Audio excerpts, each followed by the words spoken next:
Hi everyone. तो next question जो है, हम सेक्शन फार्मूला में भी लाइन से धड़ाधड़ क्वेश्चन करने वाले हैं, non stop. Difficult difficult questions भी रहेंगे, तो आपको डरना नहीं है, क्योंकि डिफिकल्ट क्वेश्चंस करना बहुत ज़्यादा ज़रूरी है। आप डिफिकल्ट क्वेश्चन करते हो तो ही आपको आसान क्वेश्चन अप्रिशिएट करने का मौका मिलता है। ठीक है। और हम इजी इजी क्वेश्चंस कर लेंगे अगर, तो आपको अच्छा लगेगा, इजी लगेगा, समझ में आ रहा है ऐसा फील होगा, बट आखिर में फंस जाओगे। ठीक है। तो मैं आपको सारी चीज़ें पढ़ाऊंगा सेक्शन फार्मूले के बारे में अभी। एक क्वेश्चन और करते हैं हम। लिखिए मेरे साथ साथ। If mid point of opposite sides if midpoint of opposite sides of quadrilateral opposite sides of quadrilateral and midpoint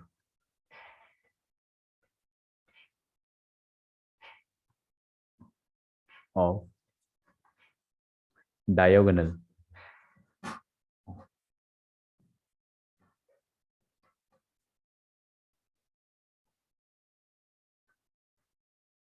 diagonals meets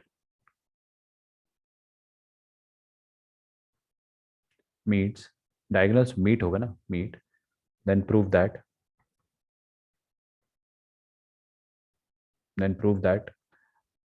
a parallel that the quadrilateral formed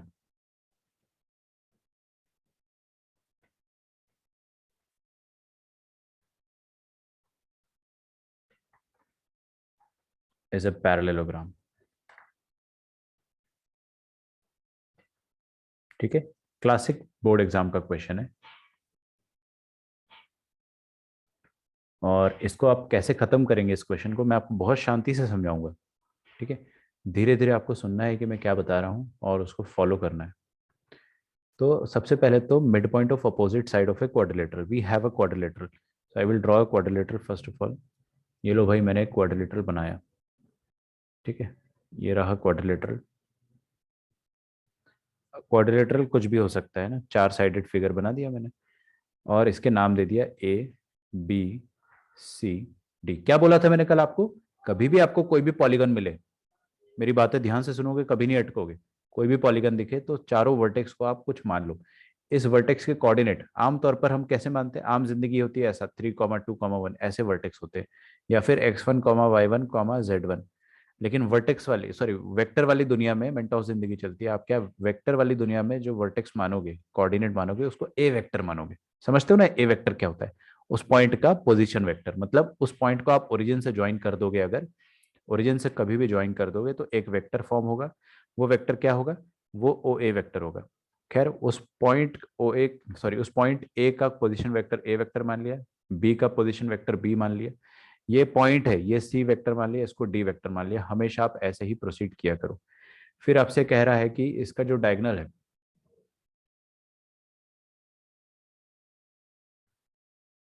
इसका जो डायगोनल है वो बना दो। चलिए, मेरे ख्याल से पावर आया है,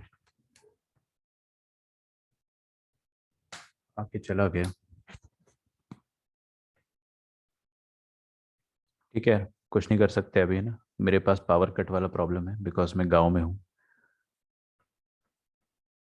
यस, तो ये रहा पहला डायगोनल, और ये रहा दूसरा डायगोनल, है ना। आप क्वेश्चन पढ़ो। Mid mid point of opposite side of quadrilateral and mid point of diagonals. तो डायगोनल के मिड पॉइंट बना दो और ऑपोजिट साइड के मिड पॉइंट बना दो। देखो मैं क्या कर रहा हूँ कि ये एक एक साइड ले लिया मैंने ए डी, और एक साइड ले लिया सी बी। तो ए डी का मिड पॉइंट लिया मैंने, ये वाला, इसको मैंने नाम दे दिया, कुछ दे देंगे अपन, और सी डी के मिड पॉइंट को कुछ नाम दे देंगे। ठीक है। और पहला वाला डायगोनल जो है एसी, ध्यान से देखो, ये एसी डायगोनल जो है, इस एसी डायगोनल का मिड पॉइंट जो हो जाएगा वो क्या हो जाएगा, एसी डायगोनल का मिड पॉइंट हो जाएगा, ये मान लिया अपन ने। और ये बीडी डायगोनल का मिड पॉइंट कुछ ऐसा मान लिया। ठीक है। तो ऑपोजिट साइड के मिड पॉइंट और डायगोनल के मिड पॉइंट को अगर मिलाओ तो एक पैरेललोग्राम बनता है।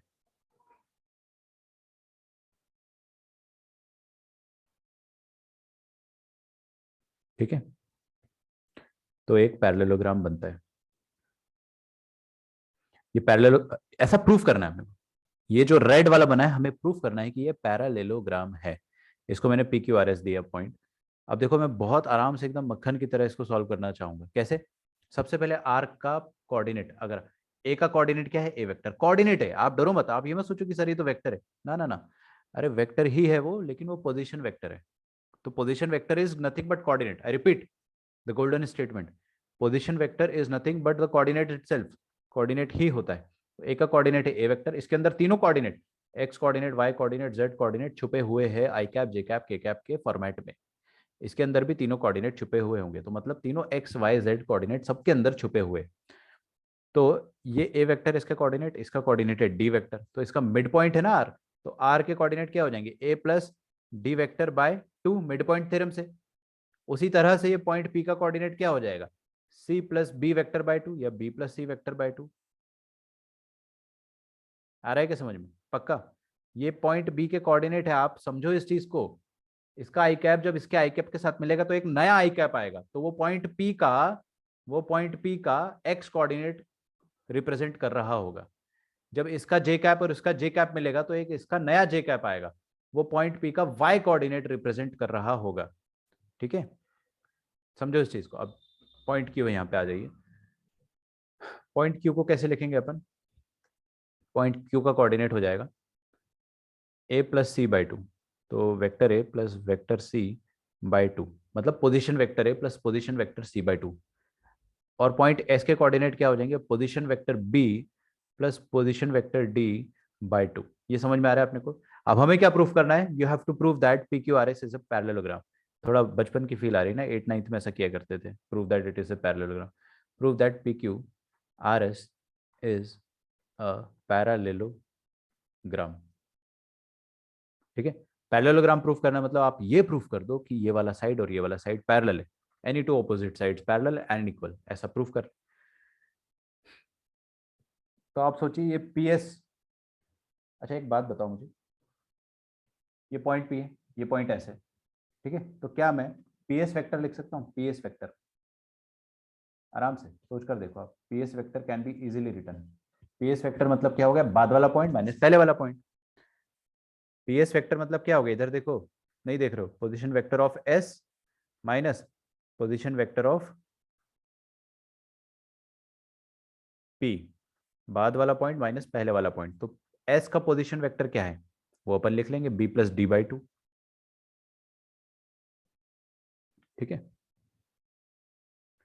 और पी का पोजीशन वेक्टर क्या है, पी का पोजीशन वेक्टर है B plus C by two.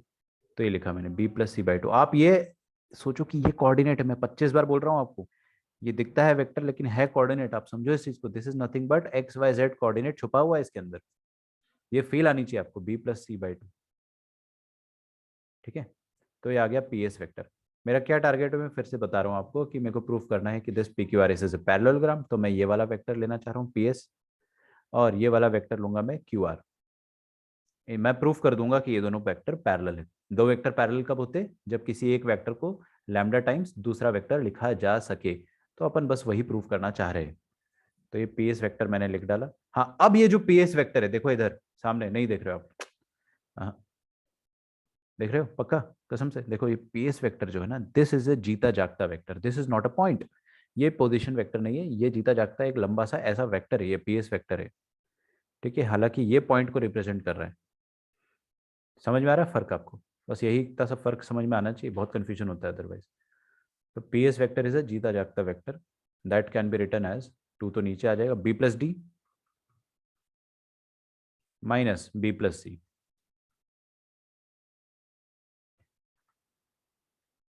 ये बी और बी कट जाएगा, तो क्या आएगा अपने पास, D minus C by two. ठीक है, D minus C by two. अच्छा, सिमिलरली क्यू आर वेक्टर भी आप निकाल सकते हो। क्यू आर वेक्टर कैसे निकालिएगा,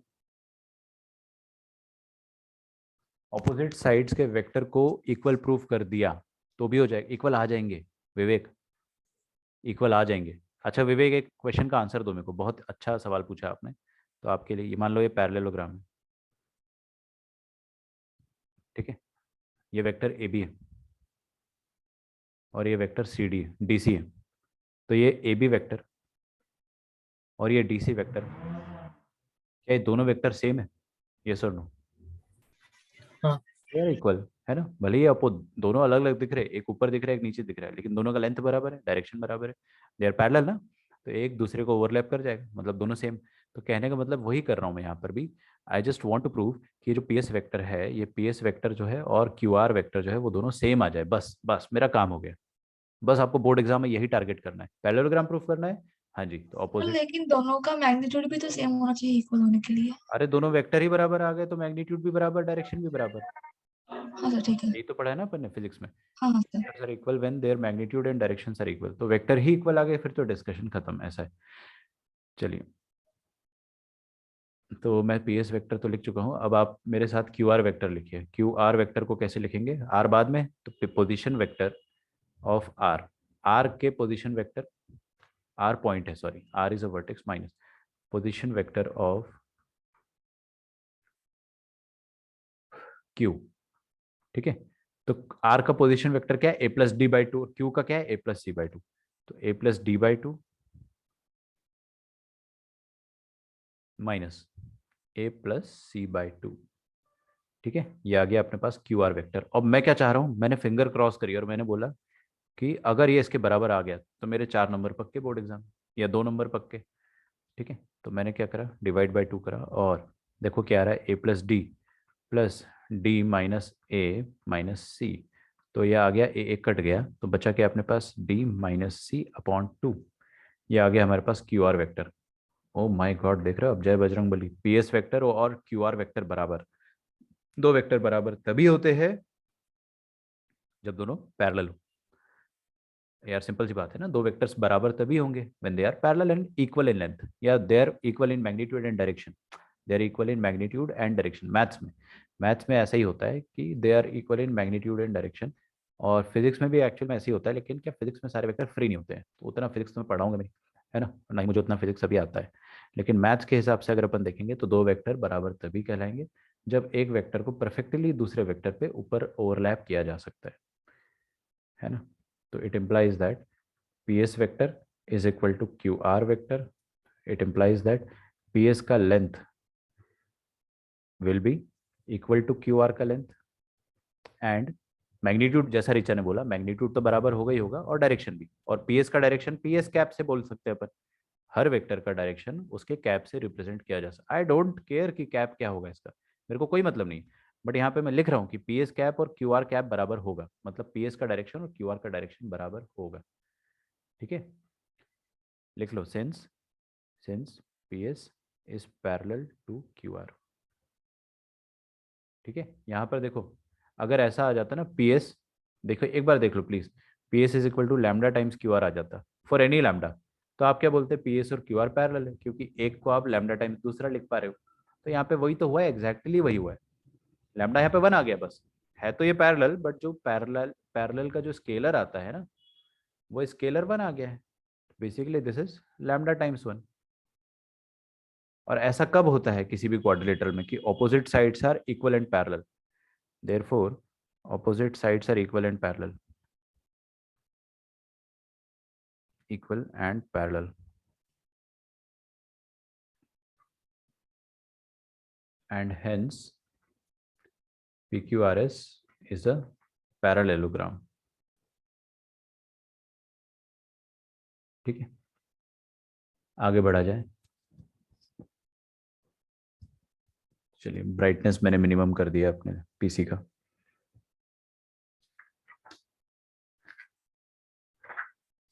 Let's move forward and do one more question. Another question is this, ये सब बोर्ड एग्जाम के क्वेश्चन है, बोर्ड लेवल के क्वेश्चन है। ABCD is a parallelogram, ABCD is a parallelogram,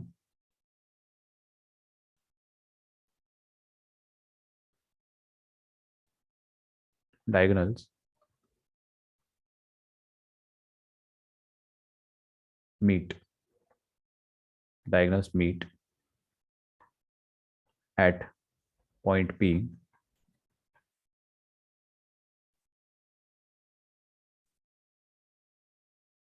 sir ऊपर वाले क्वेश्चन में अगर वो जो वेक्टर्स है उनका अगर नेगेटिव इक्वल हुआ तो चलता है? चलेगा ना, कोई दिक्कत नहीं है। अगर एक दूसरे के हाँ सर। नेगेटिव आ गए गलती से, मान लो आपने एरो का डायरेक्शन क्यू आर की जगह आर क्यू ले लिया, तो क्या आ जाएगा कि ये वाला वेक्टर जो है वो इससे एंटी पैरेलल है।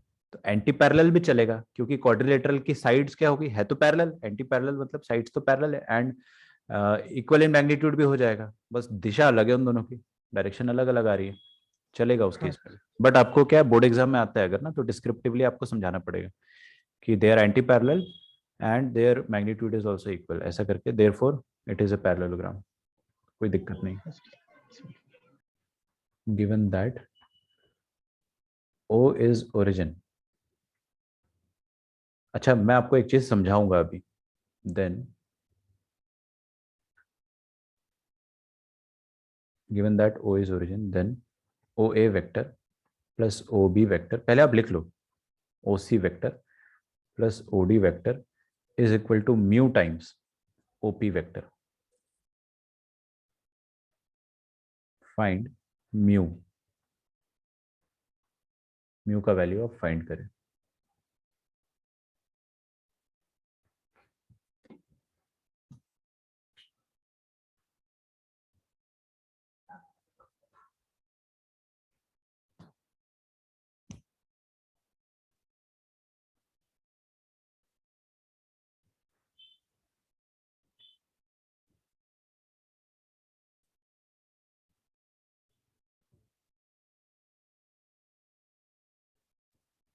ठीक है, तो ABCD इज अ पैरेललोग्राम। सबसे पहले एक पैरेललोग्राम बनाया जाएगा। देखो क्वेश्चन वेक्टर का मुश्किल लगता है हमेशा, लेकिन आप जैसे ही मेरा वो जो टिप है जो मैंने कल बताया था आपको, पोजीशन वेक्टर मानने वाला, आपने वो लगाया तो आपको अपने आप फील होने लगेगा कि सर ने बहुत छोटी चीज बताई लेकिन बहुत इंपॉर्टेंट है।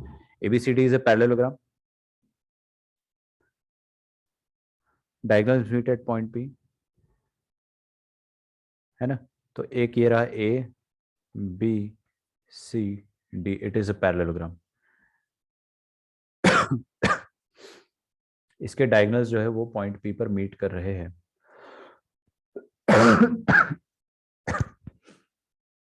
सॉरी, ठीक है, थोड़ा धीरे बोलूंगा मैं, चिल्ला के बोलने में दिक्कत हो जाएगी। ऐसा, now this is point P, है ना। अब आपको बोल रहा है कि OA, फील आ रहा है आपको, चल क्या रहा है यहाँ पे। किसी को अगर पोजीशन वेक्टर वाला कंसेप्ट क्लियर है तो उसको सब समझ में आएगा कि मैं कर क्या रहा हूं। ये हमारे पास है XYZ axis, X axis, Y axis और Z एक्सिस जो है स्क्रीन के बाहर आ रही है, स्क्रीन को तोड़कर परपेंडिकुलर, है ना। तो ये बहुत छोटी Z एक्सिस हो गई, थोड़ा सा इसकी इज्जत बचाने के लिए अपन, ये ठीक है। अब समझो मेरी बात को अब अच्छे से, ये पॉइंट O जो है वो ओरिजिन है, ठीक है। अच्छा, हो क्या रहा है, OA वेक्टर की चर्चा हो रही है, OB वेक्टर की चर्चा हो रही है, OC वेक्टर की चर्चा हो रही है, OD वेक्टर की चर्चा हो रही है, और आपको आपके टीचर ने क्या बताया, कोई भी पॉलीगन आए क्या करो, उन पॉलीगन के वर्टेक्स का कोऑर्डिनेट आप अज्यूम कर लो। तो ए का वर्टेक्स आप अज्यूम कर लो A वेक्टर, बी का पोजीशन वेक्टर, बी का पोजीशन वेक्टर जो है, बी वर्टेक्स का जो कोऑर्डिनेट है वो आप बी वेक्टर से अज्यूम कर लो। कहने का मतलब क्या होगा, आप समझो इस बात को, कि जब O को A से ज्वाइन किया गया होगा तो एक वेक्टर बना होगा, बस वही तो कोऑर्डिनेट होता है ना, वही कोऑर्डिनेट होता है ए पॉइंट का। मान लो बी पॉइंट के कोऑर्डिनेट होते 3,2,5, ठीक है। तो इसको अपन अगर ओरिजिन से ज्वाइन करते, सुन लो मेरी बात, तो बी के कोऑर्डिनेट क्या आते, या बी OB वेक्टर क्या आता है, 3i cap plus 2j cap plus 5k cap. है तो ये जीता जागता OB वेक्टर, बट ये OB वेक्टर क्या कर रहा है, बी का एड्रेस बता रहा है, बी का कोऑर्डिनेट बता रहा है। तो उस OB वेक्टर को, ये इसी को तो बी वेक्टर कहते हैं अपन, देखो इधर, इसी को हम बी वेक्टर कहते हैं, ठीक है। तो ये बी वेक्टर यहाँ लिखा हुआ है, आई रिपीट, ये बी वेक्टर यहाँ लिखा हुआ है, उसके अंदर 3 कोऑर्डिनेट्स होंगे, आपको उसकी चिंता नहीं करनी है, ठीक है। अमर का आंसर एकदम करेक्ट आया है, परफेक्ट। अच्छा, सी पॉइंट को अपन मान लेते सी, आप आत्मविश्वास रखोगे तो आप सबका आंसर खटाखट आ जाएगा। इसको डी माना मैंने, और पॉइंट पी के जितने भी पॉइंट है सबके पोजीशन वेक्टर मान लो, सबके पोजीशन वेक्टर मान लो। आपका क्वेश्चन ना 60% सॉल्व कर दिया इसी इसी ट्रिक ने। This is not a trick, this is a step in algorithm, लेकिन इसने आपका क्वेश्चन 60% सॉल्व कर दिया है। अभी ओ ए वेक्टर कैसे लिखेंगे आप? ओ ए वेक्टर कैसे लिखेंगे बताइए? ओ ए वेक्टर अपन कैसे लिखेंगे देखते हैं। O A vector plus O B vector plus O C vector plus O D vector.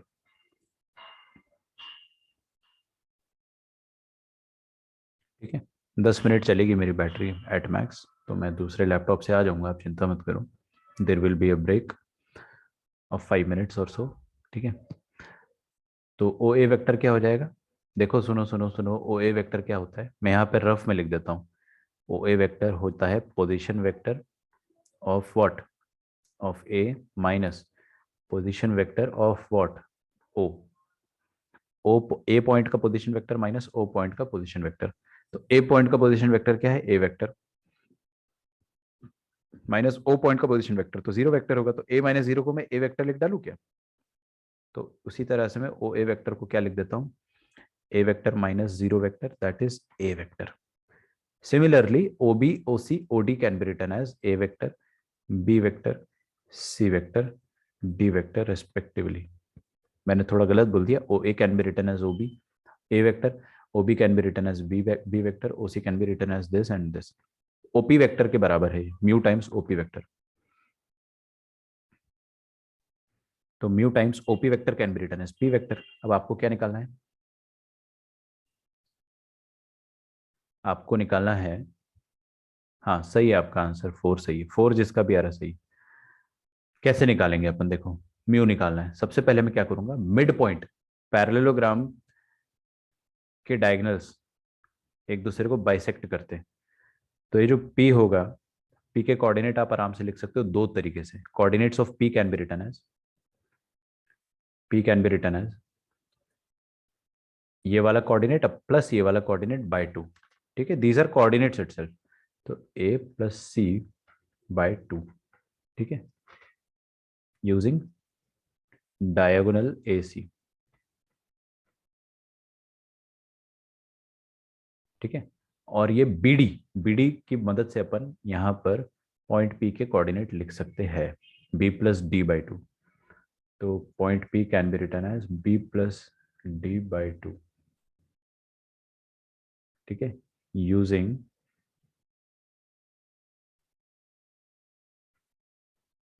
Diagonal BD। ठीक है, अच्छा तो ये भी पॉइंट P का पोजीशन वेक्टर दिखा रहा है अपने को, और ये भी पॉइंट P का पोजीशन वेक्टर दे रहा है, तो दोनों को इक्वेट कर देते ना अपन। तो इक्वेटिंग 1 एंड 2, तो पोजीशन वेक्टर 1 का, इसको 1 और 2 बोल दो ना मनी मन में। तो A plus C by 2 is equal to B plus D by 2। यार इक्वेट करने में, रुको मैं फंस गया मैं, रुको रुको रुको भाई, मास्टर फंस जाए अगर तो मिटा देना चाहिए। क्या फंसे अपन? क्योंकि अपने को तो A plus B plus C plus D चाहिए ना। तो A plus B plus C plus D कैसे निकालेंगे अपन? पहली इक्वेशन से हम लोग ये लिख सकते हैं, हम लोग पहली इक्वेशन से ये लिख सकते हैं कि 2P vector is equal to A plus C. ठीक है, मैंने ध्यान नहीं दिया कि A plus B plus C plus D चाहिए अपने को। और दूसरी इक्वेशन से हम लिख सकते हैं B plus D is equal to this. तो ऐड कर देंगे चारों को, ऑन एडिंग 1 and 2,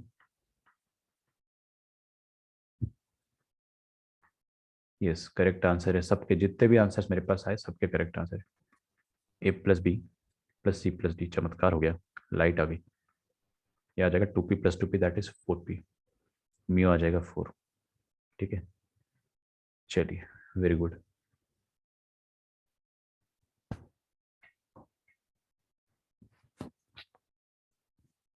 समझ में आ रहा है? क्या ये सारे क्वेश्चंस मुश्किल होते? नहीं, लेकिन क्या ये क्वेश्चन अगर गलत तरीके से अप्रोच करेंगे तो मुश्किल लगेंगे? हाँ बिल्कुल। आपको भी फील हो रहा होगा ना कि अगर आपने, क्योंकि क्या क्या गिवन है क्वेश्चन, कुछ भी नहीं दिया आपको क्वेश्चन में। आपने कक्षा 8वीं में जो पैरेललोग्राम के बारे में पढ़ा था, बस आपने वही प्रॉपर्टी ही तो यूज करी कि डायगोनल्स दे बाइसेक्ट ईच अदर। बस वही प्रॉपर्टी यूज करिए, उसको थोड़ा सा वेक्टर फॉर्म में। तो आपको थोड़ा सा बस एक छोटी सी टिप याद रखनी है कि हर पॉइंट का पोजीशन वेक्टर आप कुछ ना कुछ अज्यूम कर लीजिए। इतना आपने कर लिया तो आपको वेक्टर में कोई नहीं रोक सकता। बहुत इजी क्वेश्चंस होते हैं। ठीक है, मैं और क्वेश्चंस कराऊंगा आपको नॉन स्टॉप। देखिए, लिखिए पोजीशन वेक्टर्स, पोजीशन वेक्टर क्या है ये इसका मतलब क्या होता है पोजीशन वेक्टर? आप पोजीशन वेक्टर पढ़ो ही मत, आप पढ़ो कोऑर्डिनेट्स। पोजीशन वेक्टर्स मतलब कोऑर्डिनेट, चाहे तो ब्रैकेट में लिख लो, ऊपर यहाँ पे लिख लो कोऑर्डिनेट्स होते हैं। ठीक है, डराने के लिए। वेक्टर की दुनिया में इनको बस पीवी बोला जाता है, पोजीशन वेक्टर, नाम से ही पता चल रहा है ना पोजीशन। तो position vectors of A is equal to 2i plus 3j। साफ साफ बोल दिया आपको कि ये पोजीशन वेक्टर है भाई साहब, है ना। B, position vector of B given है आपको P I cap plus Q J cap, और position vector of C is given as I cap minus J cap. ठीक है, बहुत बढ़िया। If A B and C, ऐसा लिखो, अच्छे से लिख दो। If points A B and C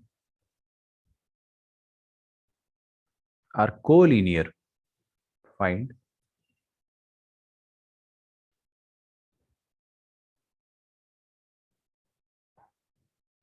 the value of p, the value of p।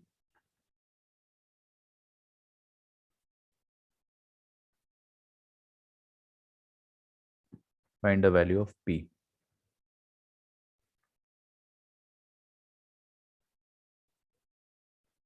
आराम से, ये रहा पॉइंट ए, ये रहा पॉइंट बी, और ये रहा point C.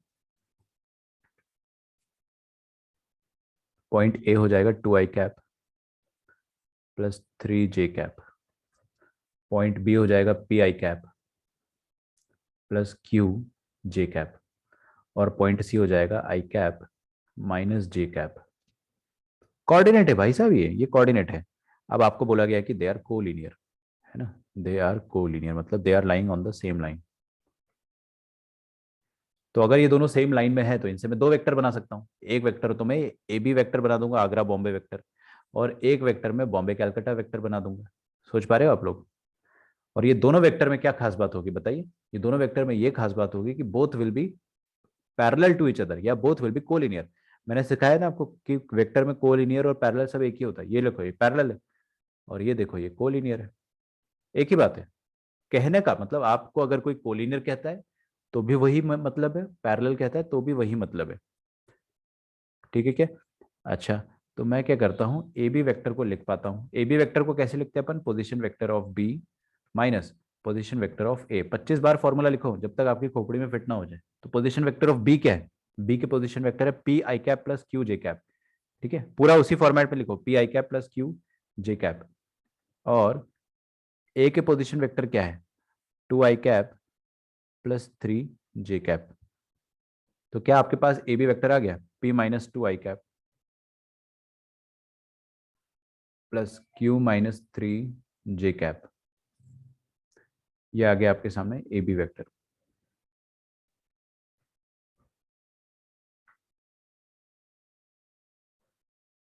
A B vector आ गया ना। हाँ, उसी तरीके से आप यहां से बी सी वेक्टर भी निकाल लीजिए। देखो मैं निकाल देता हूं आपके लिए। एक काम करो, बी सी वेक्टर मत निकालो यार, बी सी वेक्टर मत निकालो। बी सी वेक्टर कितना घटिया आएगा सोचो आप। नहीं नहीं, सोचो ना। देखो यहां पर बी और यहां पर सी, बी दिया नहीं है ना ढंग से, पी क्यू के टर्म्स में दिया हुआ है। तो मैं क्या चाह रहा हूं कि हम बी सी वेक्टर ना लिखते हुए कोई ऐसा वेक्टर लिखे जिसको अपन लिख पाए। सोचो मैं ए सी वेक्टर अगर लिखता हूं अगर आपके सामने, ये रहा ए सी वेक्टर पूरा, ये बड़ा सा। ये ए सी वेक्टर भी तो लाल वाले वेक्टर से पैरेलल होगा, इसको अपन अच्छे से लिख पाएंगे क्योंकि position vector of C minus position vector of B.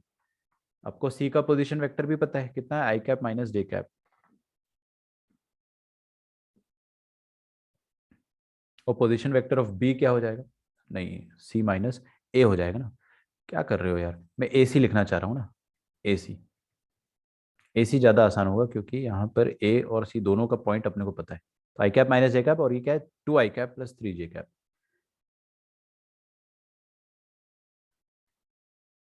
तो आई कैप माइनस 2 आई कैप होगा माइनस आई कैप, फिर minus J cap minus minus minus J cap minus 3 cap हो जाएगा माइनस 4 जे कैप।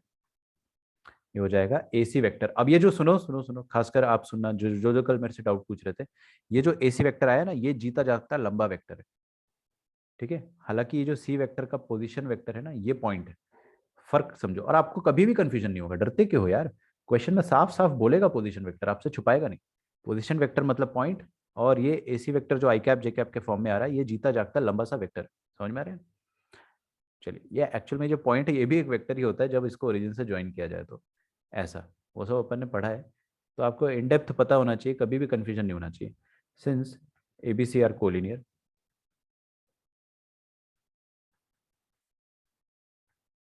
तो आप क्या बोलेंगे, AB vector is equal to lambda times AC vector. तो AB वेक्टर क्या है, या तो ऐसा सोचो, हटाओ फालतू चीजें, दे आर कोलिनियर ना। कोलिनियर मतलब क्या होता है, पैरेलल ही होता है।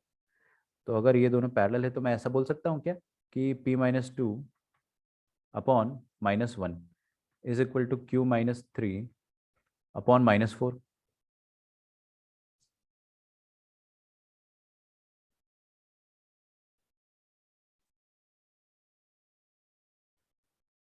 है ना? अब है ना, मेरे से एक गलती हो गई, मैं आपको बताता हूँ क्या गलती हुई है। ठीक है, ये जो Q है ना, देखो इधर, ये Q नहीं है, दिस इज 9। ठीक है ना, कोई गाली नहीं देगा, चुपचाप करेक्ट करो। ठीक है, सबसे सर गलती होती लेकिन अगर क्यू होता तो भी हमें मिल जाता ना पी का वैल्यू, क्योंकि हम BC वेक्टर को भी ले सकते थे ना, फिर तो इक्वेशन हो जाते कंपेयर करने के लिए। लेकिन ना यार, लैम्डा फंसेगा ना इसमें, लैम्डा दिक्कत देगा। अगर आप, जैसे कि this vector and this vector are parallel but not equal, अपन डायरेक्ट इक्वेट नहीं कर सकते। लैम्डा टाइम्स होगा, फिर लैम्डा पता नहीं अपने को, ठीक है सर। है ना। दैट विल बी 6, उसको ठीक कर लेना है ना please everyone. That sorry 9, this will be 9।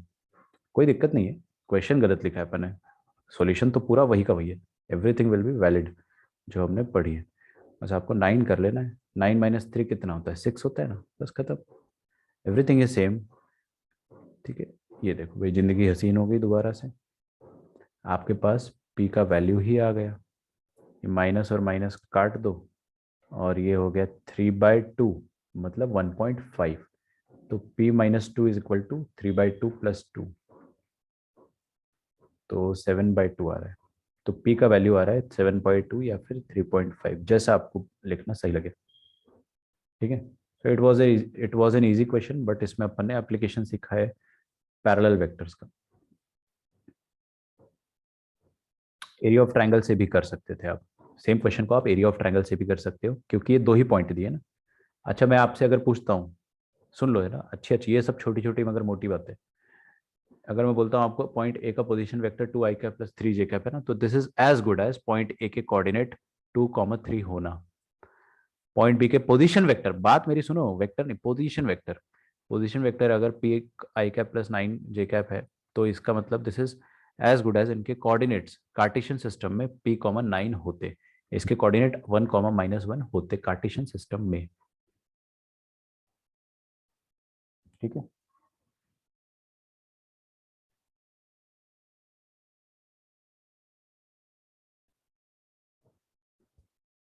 Okay, अगला देखते हैं अपन। Vector A is equal to 2 i cap -3 j cap + 1 k cap. Position vector किसी और के रिस्पेक्ट में नहीं होता है, सिर्फ ओरिजिन के रिस्पेक्ट में होता है। ठीक है, तभी उनको हम कोऑर्डिनेट्स की तरह ट्रीट कर पाते हैं। 3, 2, 5 ये पॉइंट जो है ना, इसके कोऑर्डिनेट 3, 2, 5 है, और ओरिजिन के साथ ज्वाइन करने पे जो वेक्टर बनेगा वो भी 3, 2, 5 के कंपोनेंट्स वाला ही बनेगा। इसीलिए हम इसके पोजीशन वेक्टर को कोऑर्डिनेट्स के साथ आराम से कंपेयर कर पाते हैं। तो पोजीशन वेक्टर सिर्फ और सिर्फ ओरिजिन के रिस्पेक्ट में लिखे जाते हैं, और किसी पॉइंट के रिस्पेक्ट में हम कभी लिखते ही नहीं है। ठीक है, अच्छा डाउट था आपका, बट ऐसा कभी नहीं होगा। ए वेक्टर ये दिया है। अच्छा, ये क्वेश्चन में आपसे मैं आपको आपको बहुत सारे डाउट्स यहीं पे क्लियर कर दूंगा मैं। 8 i cap plus lambda J cap plus 4 k cap, देख रहे हो क्या आप लोग? हाँ। अब देखो आपको क्वेश्चन में क्या बोला है, वेक्टर ए एंड बी। देखो साफ साफ लिखा है इसने क्वेश्चन में आपसे। क्या ये पोजीशन वेक्टर है? नहीं, ये जीता जागता एक लंबा सा वेक्टर है जो ओरिजिन से नहीं गुजर रहा है अभी फिलहाल, ऐसा आप समझ लो। Vector A and B are parallel. खैर ओरिजिन वोरिजिन का इतना लोड मतलब, वेक्टर फ्री होते हैं ना, उठा के आप ओरिजिन पे रख भी सकते हो, कोई दिक्कत नहीं। इसलिए मैं वो चीज़ बोलता कम हूँ। फाइन लैम्डा, ये वेक्टर ए और ये vector B they are parallel, है ना, दे आर पैरेलल। आपको लैम्डा फाइंड करना है such that they are parallel. तो कभी भी दो वेक्टर पैरेलल होते तो एक वेक्टर को आप लैम्डा टाइम्स दी अदर लिख सकते हो, है ना। लेकिन मैं वो वाला काम ना करते हुए I will directly compare the ratio. ठीक है, इन सच क्वेश्चंस, क्वेश्चन में आपको वेक्टर बोल दिया है तो आप ये समझो कि वेक्टर ही है ये, they are not position vector. Okay, -12 is correct answer in such questions.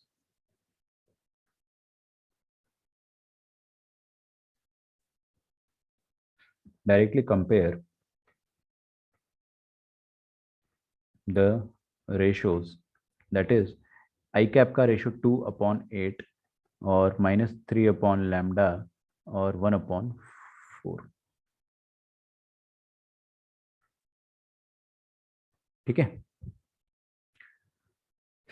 तो पहले तो मैं कहीं से भी निकाल लूंगा यार, देखो लैम्डा का वैल्यू -12। ठीक है, it's a very easy question. लेकिन मेरे को आप समझ गए मैं क्या सिखाना चाह रहा हूँ आपको, कि वेक्टर क्या होता है, पोजीशन वेक्टर क्या होता है, एंड सो ऑन। आगे बढ़ते हैं, क्वेश्चंस नॉन स्टॉप रहेंगे। If mid points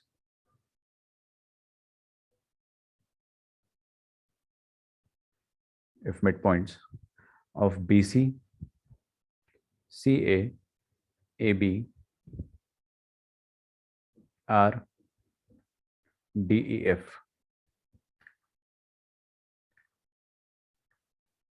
D, E, F in triangle ABC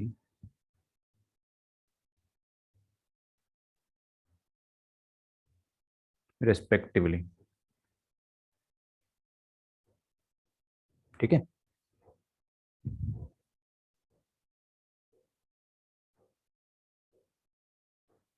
and position vectors, लिखो position vectors.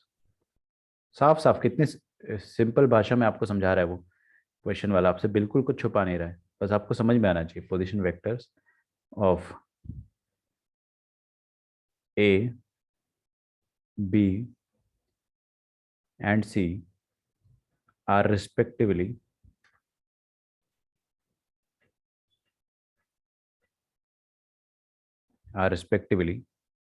I cap plus J cap, comma J cap plus K cap, comma K cap plus I cap।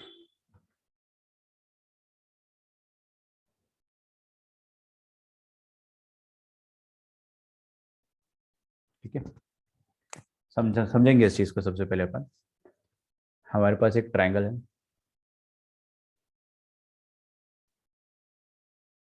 Triangle A, B and C.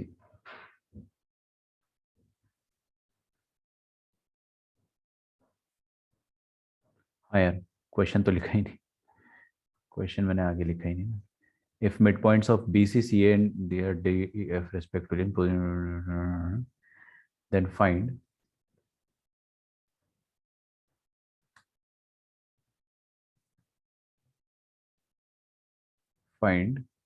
The position vectors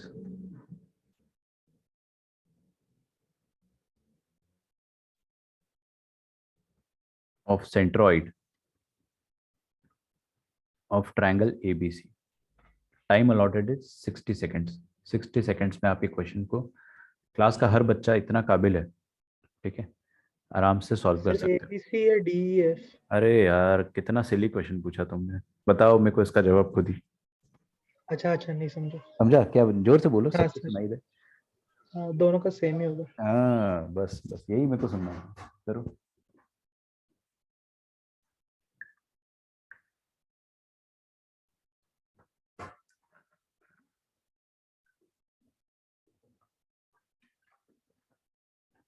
तो यहाँ DEF लिख लो।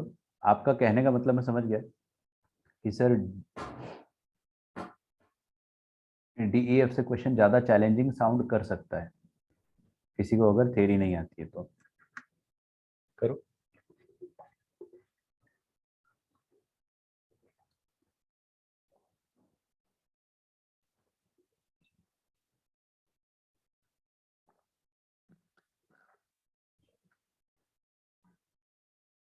बहुत बढ़िया। तो देखो करना क्या है आपको कि एक ट्रायंगल है ए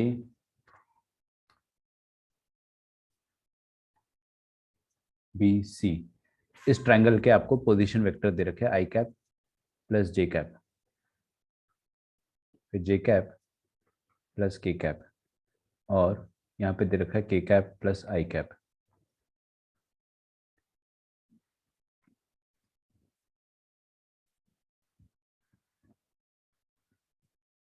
ठीक है। अब DEF इनके मिड पॉइंट है, तो DEF हमको मिड पॉइंट दे रखे हैं, तो आपको क्या करना है, DEF ट्रायंगल जो है उसका सेंट्रॉइड निकालना है।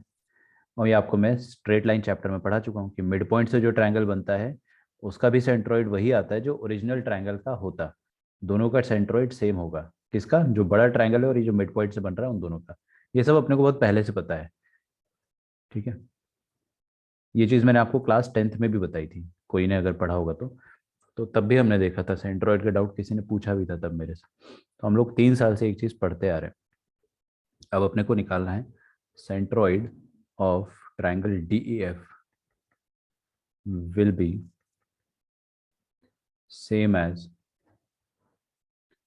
centroid of triangle ABC।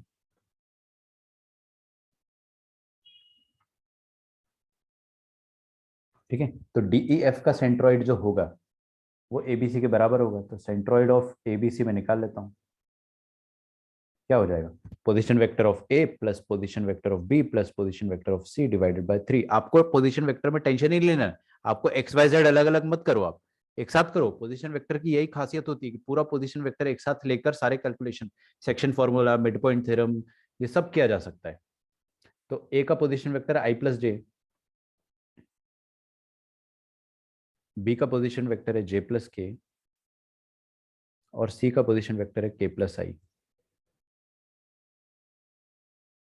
Divided by 3 हो जाएगा। ठीक है। तो I plus I 2I, J plus J 2J, और ये 2K डिवाइडेड बाय 3 हो जाएगा।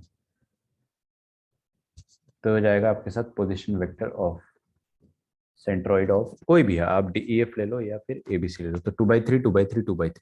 ठीक है। अच्छा, अगर मैं आपसे बोलता हूँ, सुनो, अच्छा सवाल है ये, सारे छोटे छोटे सवाल आपके कंसेप्ट बहुत क्लियर करेंगे। मैं आपसे बोलता हूँ कि G पॉइंट का पोजीशन वेक्टर क्या है, तो आप क्या बोलोगे? 2/3 आई कैप, 2/3 जे कैप, 2/3 के कैप। लेकिन अगर मैं आपसे बोलता हूँ कि G पॉइंट के कोऑर्डिनेट्स बताओ, कोऑर्डिनेट सिस्टम में, कार्टेशियन सिस्टम में, तो 2/3 कॉमा 2/3 कॉमा 2/3, क्योंकि ये भी ओरिजिन के रेस्पेक्ट में, तो कोऑर्डिनेट्स जो आएंगे आपके पास वो एक्चुअल आएंगे। ठीक है। तो यही कोऑर्डिनेट्स होंगे। आई होप आपको पोजीशन वेक्टर्स में क्लैरिटी आ रही होगी। हाँ,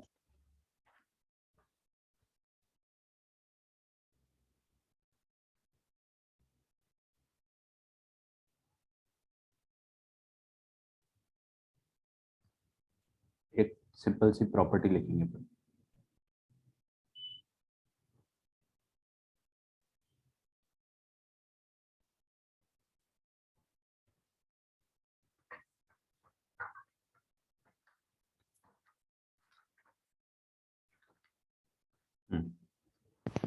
लिखें,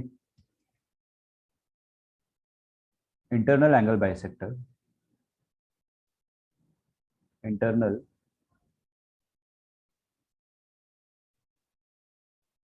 angle bisector divides opposite sides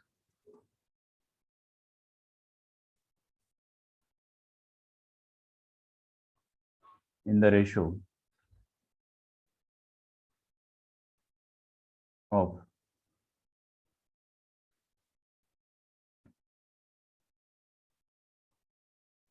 length of its sides. ठीक है,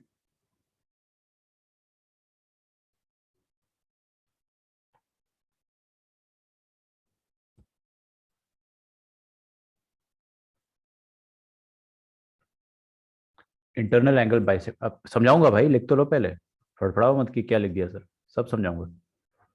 internal angle bisector divides the opposite sides in the ratio of length of,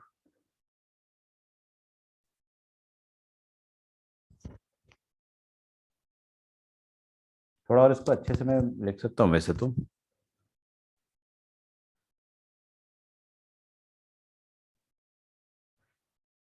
length of, एक मिनट थोड़ा अंग्रेजी सोचने दो मुझे, ratio of length of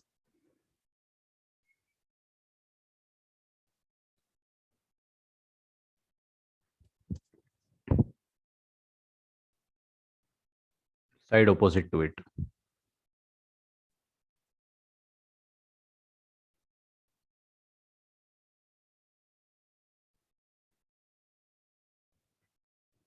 opposite to it, ठीक है। खैर 100 बात की एक बात, ये हमारे पास ट्रायंगल है, हिंदी में समझिए।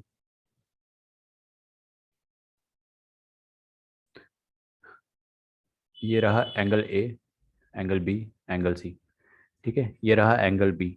अब मैं क्या कर रहा हूँ, एंगल बी का बाइसेक्टर लिखने जा रहा हूँ। I am writing the bisector of angle B. तो ये एंगल बी का बाइसेक्टर मैंने यहाँ पर,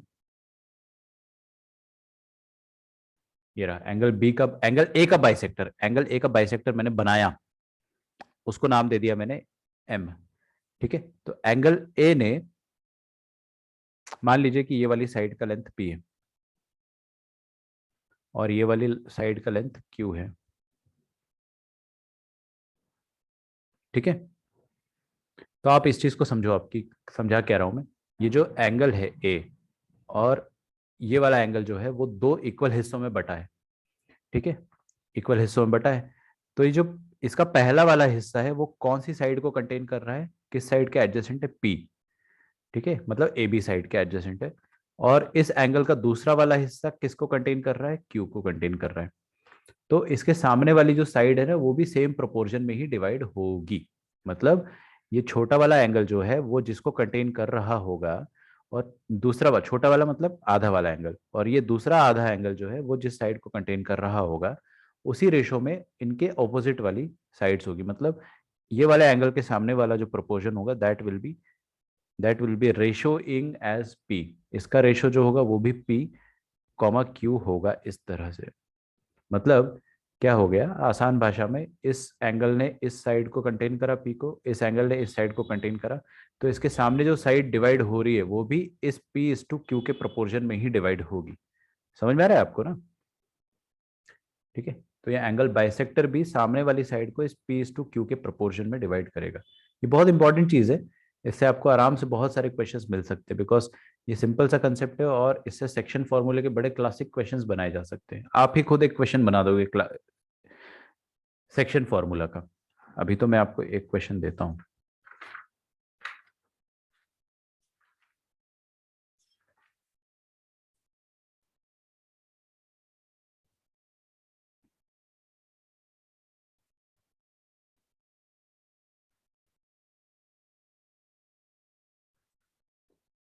इसका मतलब ये हो गया,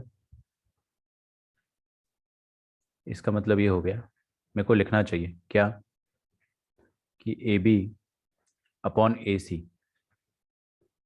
ए B upon A C is equal to B M upon M C. ठीक है, ये B M upon M C, समझे ना आप? तो एंगल बाइसेक्टर जो एक साइड, दोनों एंगल बाइसेक्टर किस साइड से चिपका हुआ है, वो वाली साइड, तो एंगल बाइसेक्टर, या फिर ये हाफ एंगल जो है इट इज चिपका हुआ with P and with Q. तो पी अपॉन क्यू, और इसके सामने जो है वो भी same proportion P upon Q में बटेगा। तो A B upon A C is equal to B M upon M C is equal to P upon Q.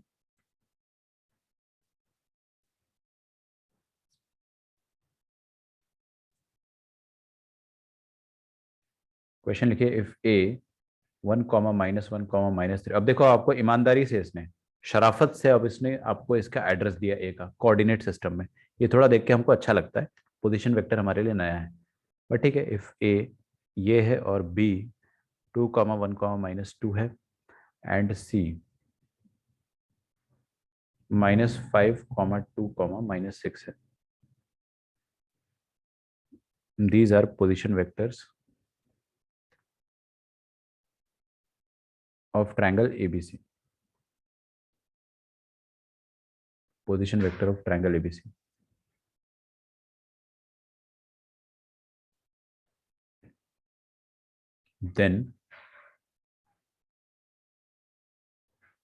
Then find the length of,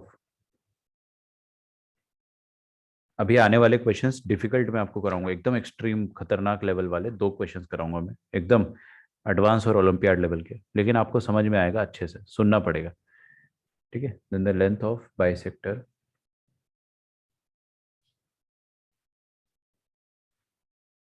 of internal angle of A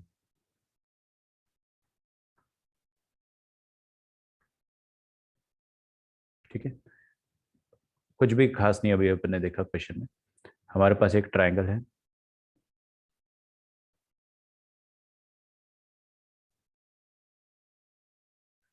triangle कभी भी एकदम symmetric मत बनाया करो, उससे हमको illusion होता है कि हर मीडियन परपेंडिकुलर की तरह दिखता है, वैसा हमेशा ट्रायंगल थोड़ा सा नॉन सिमेट्रिक बनाया करो।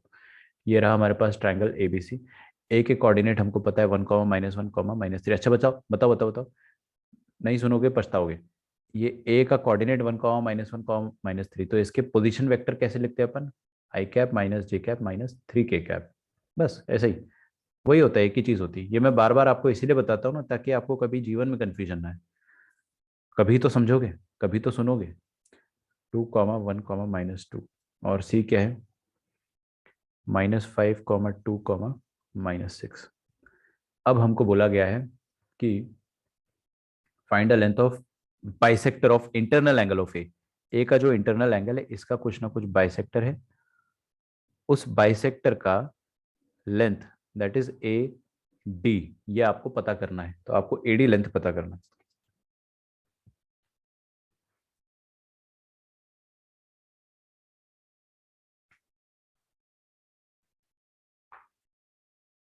तो सबसे पहले तो यार देखो एक बात, इंटरनल एंगल बाइसेक्टर सुनाई दे तो आपको यही समझना है कि A B upon A C is equal to B M upon M C. समझ रहे हो ना? मतलब जो इंटरनल एंगल बाइसेक्टर्स है, या फिर ये जो आधे आधे एंगल है जिस साइड से चिपके हुए पी और क्यू से, उनके ऑपोजिट वाले एंगल्स भी सेम प्रोपोर्शन पी और क्यू के प्रोपोर्शन में होंगे, ठीक है।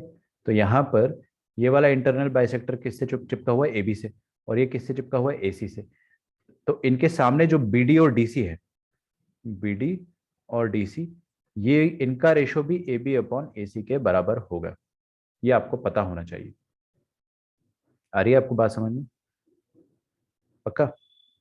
आप लोगों को अगर याद होगा, पता नहीं आप में से कितने लोगों को याद होगा, 10th क्लास में आप लोगों ने जो प्रीबोर्ड नंबर 3 दिया था, प्रीबोर्ड नंबर 3 याद है आपको? प्रीबोर्ड 2 शायद, हाँ, बहुत डिफिकल्ट आया था जो एक प्रीबोर्ड आपका, तो उसमें बहुत डिफिकल्ट क्वेश्चंस थे। तो एक क्वेश्चन ना एक्सटर्नल और इंटरनल एंगल बाइसेक्टर की प्रॉपर्टी का मैंने ये डाल दिया था, ठीक है, सिर्फ डराने के लिए। प्रीबोर्ड में हम लोग डराते थे ताकि आप और पढ़ो, है ना, और पढ़ो, ऐसा मत सोचो कि हमको सब आता है। तो एक क्वेश्चन मैंने आपको इंटरनल एंगल बाइसेक्टर का एकदम सेम सेम टाइप का डाला था, और फिर जब मैंने क्लास में समझाया था तो समझ में भी नहीं आ रहा था कि सर ये कैसे हो गया, बिकॉज थोड़ा मुश्किल था वो, है ना। अभी आ रहा होगा आई होप समझ में। तब समझना बहुत मुश्किल था क्योंकि तब हमको बहुत सारी चीज़ें नहीं आती थी। फिर मैंने बोला भी था कि डराने के लिए डालते, पता नहीं कितने लोगों को याद रहते हैं सारी चीज़ें, मेरे को याद रहती। तो काफ़ी पुरानी पहचान हो गई हम लोगों की, ऐसा लग रहा है। देखिए ये वाली लेंथ अपन निकाल सकते हैं कैसे? हाँ, एक और चीज़ जो मैं अच्छी बताना चाह रहा हूँ, ए और बी, ए बी लेंथ जो है ना, length A B can be easily calculated. कैसे? Distance formula. डिस्टेंस फार्मूला आपको याद है ना? डिस्टेंस फार्मूला क्या होता था? x2 माइनस x1 का whole square plus y2 minus y1 का होल स्क्वायर। अब आपको इसमें एक जादू बताता हूँ मैं, अगर 3D में आ गए ना तो भी सेम फॉर्मूला होता है, Z2 माइनस Z1 आ जाता है बस, ये हो जाता है डिस्टेंस फार्मूला। तो 3 डायमेंशन में भी डिस्टेंस फार्मूला सेम होता है। आप चाहे तो ऊपर अपनी कॉपी के मार्जिन में लिखना चाहो तो लिख लो, अदरवाइज ये अंडरस्टूड है। तो डिस्टेंस ए बी निकालोगे अगर आप, तो देखो क्या आ जाएगा, 1 - 2, मैं ओरली कर रहा हूँ, मैं यहाँ पे रफ में कर रहा हूँ। 1 - 2 1 का स्क्वायर प्लस -1 -1 -2 का स्क्वायर 4, और -3 -2 विल बी 1, 1 का स्क्वायर इज 1, 1 + 4 + 1 इज 6। कर लेना यार इतना कैलकुलेशन, तो ये सब this minus this whole square करके। ये वाला लंबाई कितना आ जाएगा बताइए मुझे, सेकंड वाला, 1 -5 6, 6 स्क्वायर इज 36। ये वाला -1 -2 is 3, 3 square is 9। Thank you. 3√6 आ रहा है ना, -3 6 9 9 9 9 + 9 कितना आ रहा, 18, तो 36 46 56 54, √54। √54 को अपन क्या लिख सकते हैं, 9√6, 3√6। ये लेंथ आ रही है 3√6। लेंथ निकालना क्यों जरूरी है, क्योंकि यार अब ये एंगल जो है √6 और 3√6 से चिपका हुआ है, तो इनके सामने वाले जो BD है और DC है, इनको भी वो सेम रेशो में डिवाइड करेगा। मतलब ये BD is to 3√6, BD is to DC will be √6 is to 3√6, that is 1:3, ये रेशो 1:3 होगा। और अगर ये रेशो 1:3 होगा तो पॉइंट डी आपकी घर की काम वाली बाई भी निकाल देगी। कैसे, ये पता है, ये पता है, सेक्शन फॉर्मूला लगा के आप पॉइंट डी निकाल डालो। पॉइंट डी आ गया तो एडी का लेंथ आराम से पता चल जाएगा, खत्म, क्वेश्चन वही है ना। तो आपको क्वेश्चन का लॉजिक समझ में आया। ये √6 is to 3√6 है, तो इसको आप 1:3 लिख सकते हो, √6 तो कट जाएगा। तो now let me write down the calculation. यही क्वेश्चन मैंने आपको 10th में भी दिया था। अच्छा रुको एक मिनट,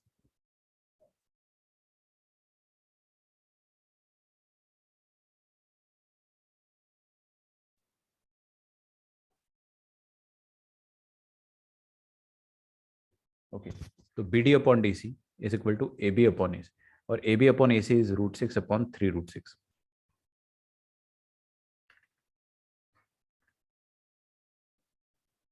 तो ये √6 कट जाएगा, ये आ जाएगा 1/3। मतलब ये वाला रेशो आ जाएगा 1:3 का। तो 1:3 तो पॉइंट डी अपन आराम से फाइंड कर सकते हैं।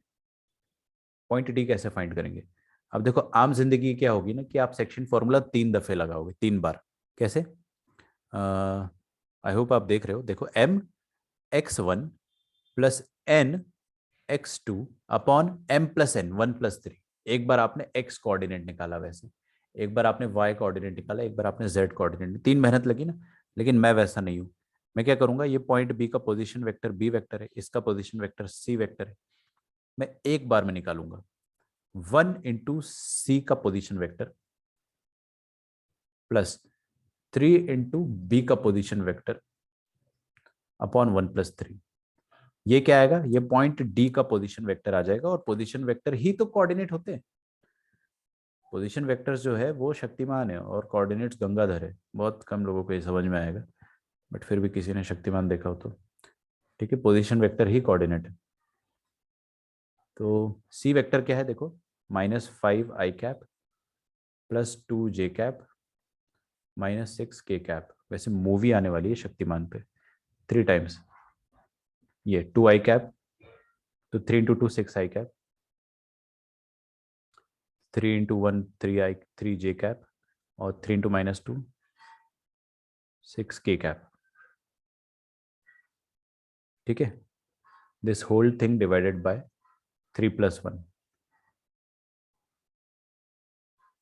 That is 4। ये आ जाएंगे डी के पोजीशन वेक्टर्स।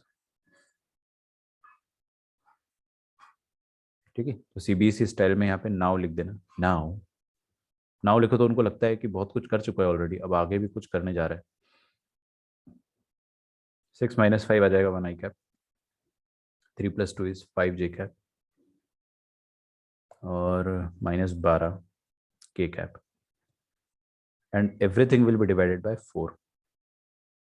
तो यहाँ पे 3 आ जाएगा लास्ट में, बट ठीक है, ये डी के पोजीशन वेक्टर आ गए मेरे पास एक साथ। वरना मैं 3 बार सेक्शन फॉर्मूला लगाता, एक्स का अलग से वाई का अलग से, थक जाता। आप करो सेम आएगा, करके देखो, मेरे पे भरोसा नहीं है तो करके देख लो। तो अपने को पॉइंट डी के, that is coordinates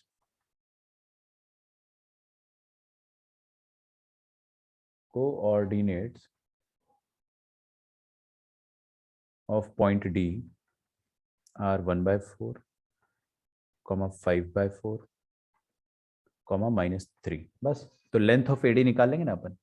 therefore AD की लंबाई आप डिस्टेंस फॉर्मूले से निकाल लो। डिस्टेंस फॉर्मूले से आप AD की लंबाई निकालो, AD की, हाँ, (1/4, 5/4, -3। देखो इधर, देखो देखो देखो, 1/4, 5/4, -3। ठीक है, तो करूँ मैं 1 - 1/4 का होल स्क्वायर,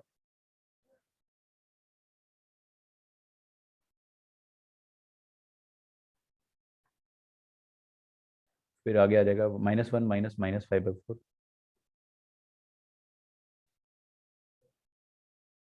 और -3 कितना आ रहा है?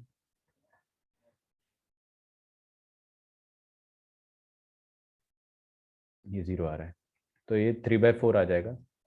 3/4 का स्क्वायर हो जाएगा 9/16 के बराबर। ब्राइटनेस बढ़ा लेता हूँ, प्लस ये कितना आ रहा है, -4 -9, 9 9 81/16, और वो तो 0 है। तो ये आ गया आपके पास लेंथ ऑफ AD।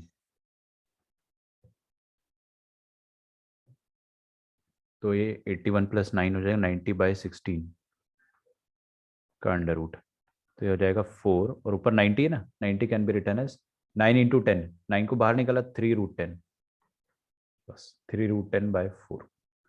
ये आपका आंसर आ जाएगा। This is the length of internal angle bisector, length of angle bisector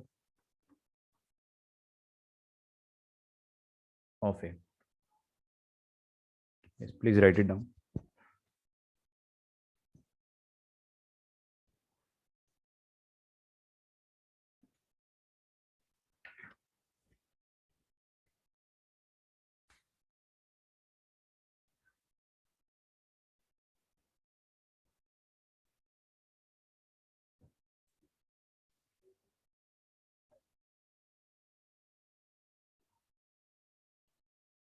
ठीक है, अच्छा, एक खतरनाक क्वेश्चन देखते हैं अपन, फिर आगे बढ़ेंगे।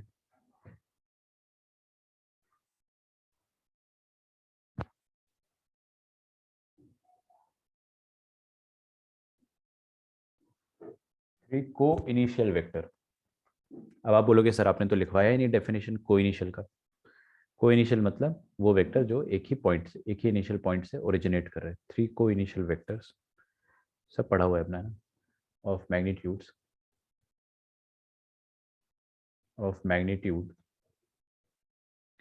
A, 2A, 3A। कल आपका मॉक टेस्ट नहीं है ना, मैं एक और क्लास रखूंगा मैथ्स की कल। Meet at a point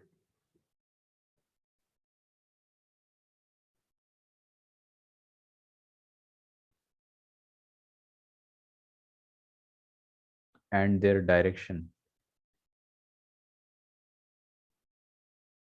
directions are along the diagonals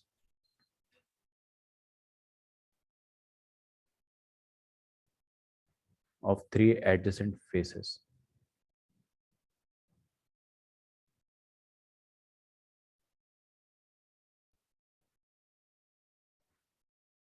of a cube.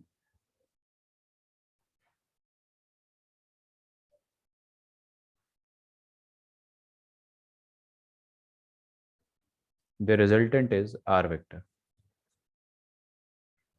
ठीक है, find magnitude of R vector. अच्छा क्वेश्चन है, बहुत अच्छा क्वेश्चन है, और बहुत कुछ सिखा जाएगा आपको एक क्वेश्चन।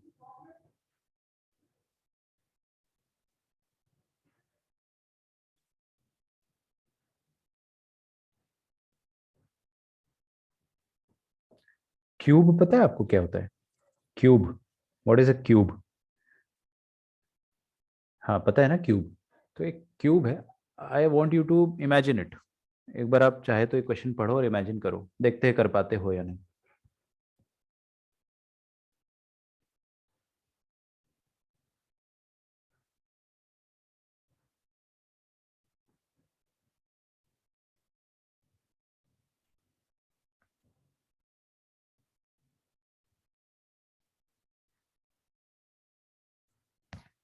अच्छा, चलो एक सवाल पूछता हूँ मैं आपसे, आप लोग भी बोर ना हो जाओ।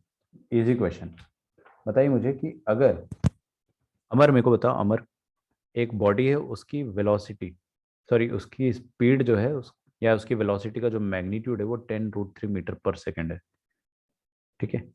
और वो इस वेक्टर की तरफ आई cap plus J cap plus K cap, एक वेक्टर होगा, है ना। उस वेक्टर के ऊपर एक गाड़ी चला दिया मैंने, इस वेक्टर के डायरेक्शन में एक गाड़ी चला दिया या एरोप्लेन उड़ा दिया, जो समझना समझो। तो उसका मैग्नीट्यूड जो है वेलोसिटी का ये है और उसका डायरेक्शन ये है। तो क्या आप वो वेक्टर लिख पाओगे, वेलोसिटी वेक्टर? और लिख पाएंगे तो कैसे लिखेंगे?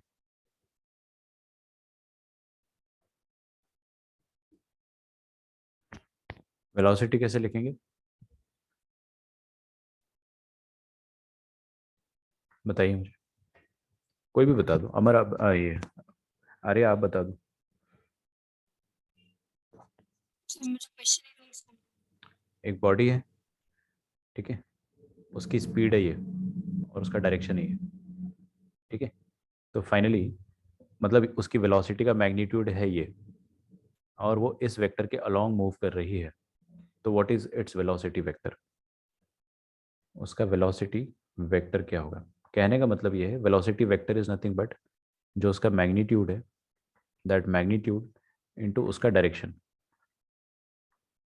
ठीक है।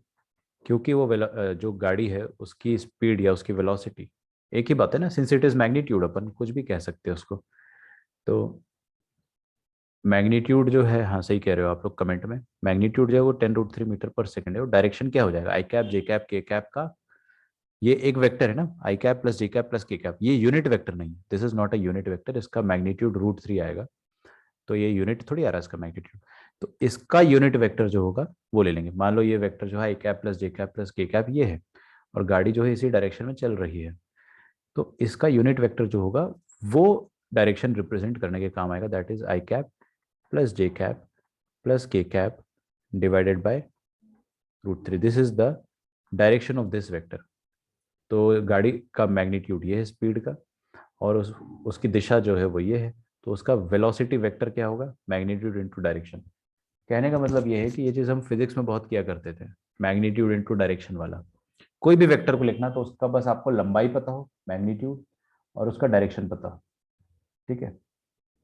तो यहाँ पर आपको बोला गया है कि we have a face cube, ठीक है, we have a cube basically, so I will draw a cube. मैं काम करता हूँ, ये कोऑर्डिनेट सिस्टम ले लेता हूँ इस तरीके से, या फिर ऐसा भी मत करूँ, ऐसा वाला कोऑर्डिनेट सिस्टम लेते हैं अपन, एक्स वाई जेड वाला ना।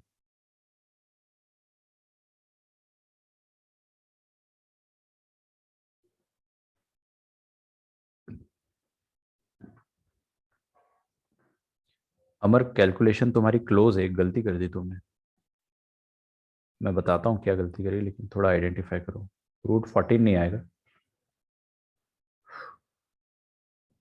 रुको, 50/4 आएगा अंडर रूट के अंदर, ऐसा मुझे लग रहा है। That is 25/2। चेक करो आपने जो आंसर टाइप करा ना, क्या गलती है मैं समझ रहा हूँ, मैं आपको बताता हूँ क्या है वो गलती। देखिए,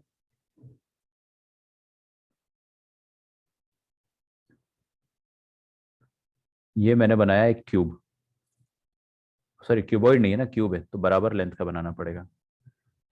तो ये क्यूब बना दिया मैंने,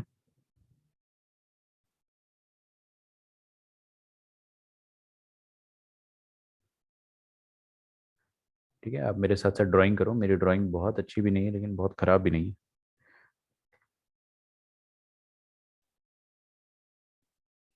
और ये बन गया, ठीक है।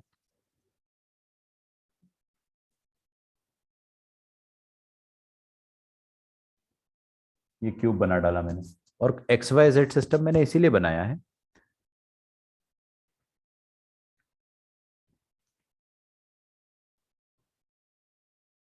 Yes, this is it.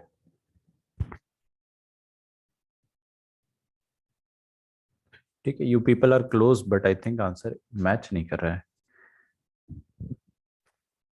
25 √50 आना चाहिए, a/√250 ऐसा कुछ है आंसर। समझो इस चीज को। ओ नो, मैंने बॉडी डायगोनल ले लिया, बहुत बढ़िया। देखो, को 3 को initial vectors a 2a and 3a meet at a point, मतलब वो तीनों का पॉइंट जो को इनिशियल वाला पॉइंट है उसका हम ओरिजिन मान लेते हैं। क्यों? क्योंकि हमारा काम आसान होगा, हमारा आंसर जल्दी आएगा। एंड आप ऐसा हमेशा कर सकते हैं, किसी भी पॉइंट को ओरिजिन मान लो, आपको आसान करना है तो, अनलेस अनटिल क्वेश्चन में ही ना गिवन हो कि ओरिजिन कुछ और है। And their directions are along the 3 diagonals, along the diagonals of 3 adjacent faces. देखो, को क्यूब के 3 एडजेसेंट फेस ये हो जाएंगे, एक ये वाला फेस, और एक ये फ्लोर, और एक साइड वाला फेस। बेसिकली आप जिस कमरे में बैठे हो उस कमरे का एक कॉर्नर पकड़ो नीचे वाला, है ना, तो जमीन एक हो गया फेस, और एक फेस हो गया दीवार, और एक फेस हो गया एडजेसेंट वाली दीवार। तो ये तीनों फेसेस जो है ना, इसको अपन कहते हैं एडजेसेंट फेसेस।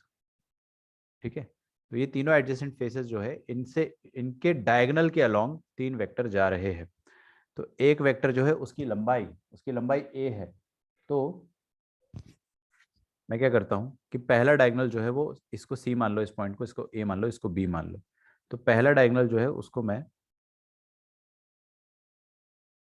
A लेंथ का मान लेता हूँ, चलेगा? पहला डायगोनल जो है A लेंथ का मान लेता हूँ, ये वाला। अच्छा देखो, ये डायगोनल जो है इसके अलोंग है एक वेक्टर है इसके अलोंग, OC के अलोंग। देख रहे हो, ये दीवार जो है ना, इस पर बना हुआ है ये डायगोनल, और एक ही है OA के अलोंग। ठीक है, तो मेरे को डायगोनल्स तो समझ में आ रहे हैं। अब दूसरी बात ये है कि वेक्टर्स कैसे लिखेंगे अपन। वेक्टर को लिखने के लिए क्या करते हो, मैग्नीट्यूड इनटू उसका डायरेक्शन। तो आप मेरे को एक चीज, आसान आसान सी चीजें बताएंगे, बहुत आसान सी चीज, कि tell me a beautiful vector along O C. O C के अलोंग एक खूबसूरत वेक्टर आप बता सकते हो क्या, क्या होगा ओसी के अलोंग? देखो कैसे, ये आई कैप है, एक यूनिट का वेक्टर मैंने लिख दिया आई कैप, और वाई एक्सिस पर अपन एक वेक्टर लिख सकते हैं 1 यूनिट का जे कैप। और इन दोनों का रिजल्टेंट डेफिनेटली एकदम बीचों बीच गुजरेगा। क्यों? क्योंकि दोनों का लेंथ सेम है और दोनों के बीच का एंगल 90 डिग्री है। खैर, लेंथ सेम होना ही इनफ है ना। अमर, क्या गलती करी तुमने, बॉडी डायगोनल। तो ये ग्रीन वाला वेक्टर जो है ना, अलोंग ओसी, वेक्टर के अलोंग अपन ने एक डायगोनल देखा है आई प्लस जे कैप। ठीक है, ओके। उसी तरह से जो नीचे फ्लोर वाला वेक्टर है, इसके अलोंग एक वेक्टर मैं लिख सकता हूं। देखो, ये आई कैप तो है ही, दिस इज आई कैप, और ये है जे कैप, नहीं ये के कैप है। तो इसके अलोंग आ जाएगा I cap plus K cap, एक डायगोनल। अब ये यूनिट वेक्टर नहीं है, इस डायगोनल के अलोंग एक खूबसूरत वेक्टर मैंने लिखा, but this is not a unit vector, वो अपन बाद में देखेंगे। ठीक है, ज्यादा कंफ्यूज नहीं होना। और ये वाला ओ ए के अलोंग एक कोई भी वेक्टर अपन लिख सकते हैं, वो यूनिट वेक्टर नहीं है, बट कोई भी वेक्टर अगर आप लिखोगे तो वो क्या आ जाएगा, I cap plus K cap, J cap plus K cap.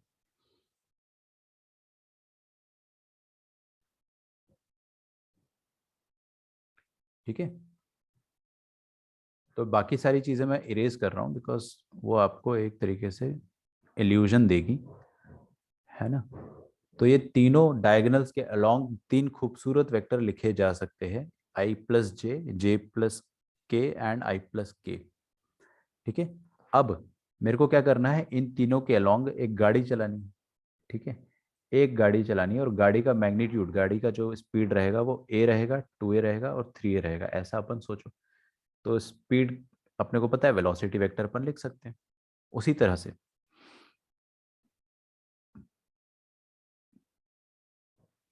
से, हम लोग क्या करेंगे कि 3 को इनिशियल वेक्टर्स फ्रॉम ओ, एक वेक्टर है ए मैग्नीट्यूड का, एक वेक्टर है 2a मैग्नीट्यूड का, एक वेक्टर है 3a मैग्नीट्यूड का। इन तीनों वेक्टर को मैं लिख सकता हूँ, कैसे लिखेंगे?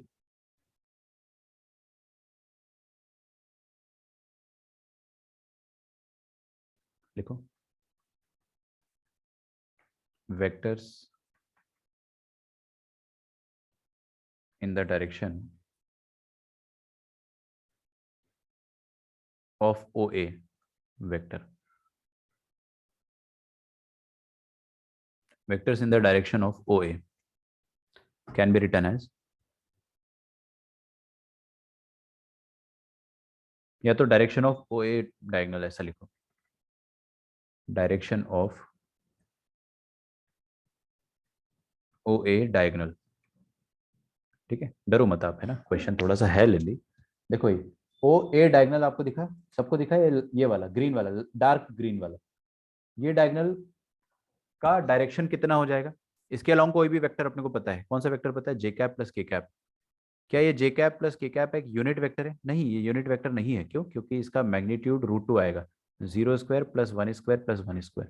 इसका मैग्नीट्यूड 1 नहीं आ रहा है, तो ये यूनिट वेक्टर नहीं है। तो इसका डायरेक्शन लिखने के लिए अपने को इसके मैग्नीट्यूड से डिवाइड करना पड़ेगा। तो इसको अपन कह सकते हैं ओ ए कैप। ठीक है, ओ ए डायगोनल का डायरेक्शन, डायरेक्शन ऑफ, डायगोनल्स नहीं है ना, direction of O B diagonal, direction of O B diagonal. तो O B direction, O B diagonal का डायरेक्शन क्या हो जाएगा? I cap plus K cap by √2, that is O B cap. ठीक, और ओसी डायगोनल, ओसी डायगोनल का direction कितना हो जाएगा? ये हो जाएगा I cap plus J cap by √2। ठीक है, हाँ, ये सब यूनिट वेक्टर हुए। रिचा आप एकदम सही कह रही हो, ये यूनिट वेक्टर्स हुए, मतलब ये तीनों डायगोनल का डायरेक्शन बता रहे हैं। अब हमें क्वेश्चन में जो बोला है, अब मैं उस पर फोकस कर रहा हूँ। हमको बोल रहा है कि सर लेकिन फिर आपने √2 से क्यों मल्टीप्लाई किया? हमें यूनिट वेक्टर्स थोड़ी ना माना था ना, तो मैं बता रहा हूँ ना, डिवाइड किया है। मैं अभी आप, मैंने सिर्फ डायरेक्शन पता करा है, तीनों डायगोनल्स का डायरेक्शन पता करके रख लिया। अब मैं वेक्टर लिखने जा रहा हूँ। जैसे ऊपर मैंने अभी एक क्वेश्चन पूछा था ना, वेलोसिटी वेक्टर लिखने का, हाँ सर। मैग्नीट्यूड इनटू डायरेक्शन है, तो डायरेक्शन मैंने पता कर लिया। अब मैं मैग्नीट्यूड से मल्टीप्लाई करके पूरा वेक्टर तैयार करने वाला हूँ। ठीक है, अभी मैंने डायरेक्शन तैयार किया। तो देखो, तीन वेक्टर से, तीनों फेस डायगोनल्स पे जा रहे हैं। एक वेक्टर का मैग्नीट्यूड ए है, एक का 2a है, एक का 3a है। तो मान लेते हैं कि ये जो ओसी के अलोंग वेक्टर होगा उसका मैग्नीट्यूड ए लेंथ का है। ठीक है, तो वेक्टर अलोंग ओसी, हमको बताया ना किसका किसका क्या लेंथ है, तो vector along O C is equal to, हम ऐसा मान लेते हैं, ए लेंथ का। तो उसका लेंथ अगर ए है, तो ओसी का डायगोनल, ओसी का डायगोनल का डायरेक्शन क्या है? ये। तो लेंथ तो अपने को पता चल गया, लेंथ तो अपने को पता चल गया ए है, और डायरेक्शन हमको पता है I cap plus J cap by √2 है। ठीक है, तो ये ओसी के अलोंग जो वेक्टर रहा होगा वो तैयार हो गया। ठीक है, वेक्टर अलोंग डायगोनल ओसी ये है, इसको हम प्यार से ओसी वेक्टर ही कह डालते हैं।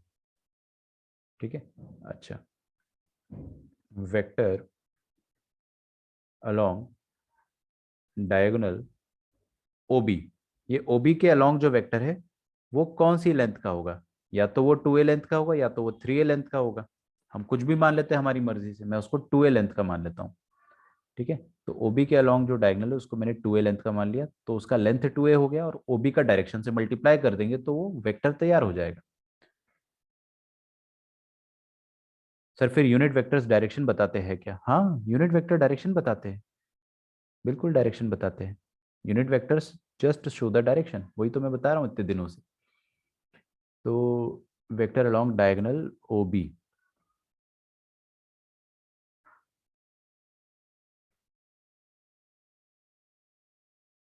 ठीक है, वो 2a इंटू ओ बी का डायरेक्शन है आई प्लस के बाय √2।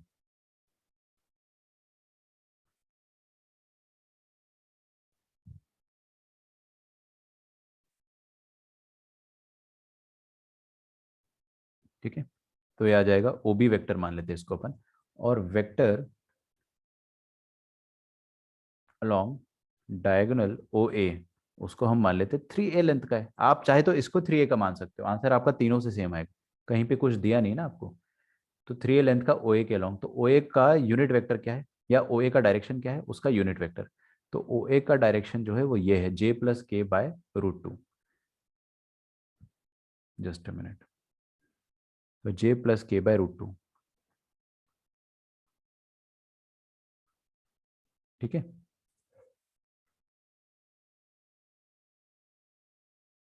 ये आ गया, तो ये अपने पास OA वेक्टर आ गया। अब आपको बोला क्या है, now we have to find now resultant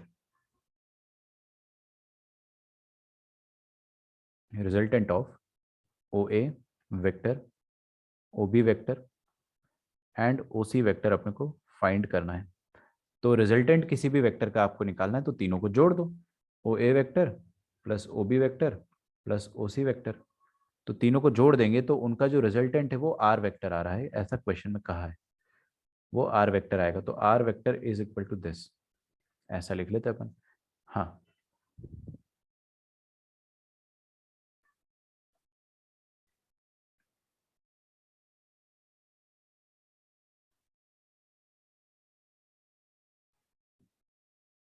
Richa direction vector क्या बोल रहे हो आप? यूनिट वेक्टर तो मैं समझा दूंगा, डायरेक्शन वेक्टर क्या है?